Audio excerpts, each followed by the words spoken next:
Yon, Thursday na naman at makakahinga-hinga na naman po tayo. Matatapos na naman ang napakahabang 1 week.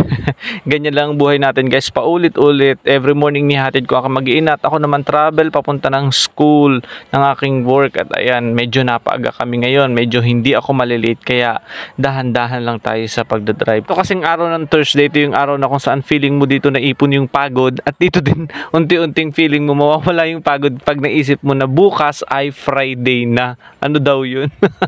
At nagpagas nga muna tayo sa Uno at nako, napakamahal ng gas. Ayan, diretso na ulit tayo papunta ng school at medyo malapit-lapit na rin tayo. At pagkadating ko nga ng school, yan, diretso tayo ng aming faculty at ito ang aking ginawa. So, binuksan ko na naman ng ilaw, binuksan ko ulit ang electric fan and yan, dalawang electric fan namin. Siyempre, hindi natin pwedeng kalimutan na hindi isasaksak ang water dispenser kasi itong ating life. Nandito ang aming mainit na tubig dahil coffee is life tayo.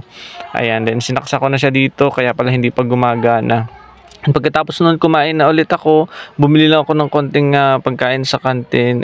And yun lang muna guys ang ating for today's video. Kung nakarelate ka sa video na to, please click heart and share this video. And don't forget to click follow. Bye-bye!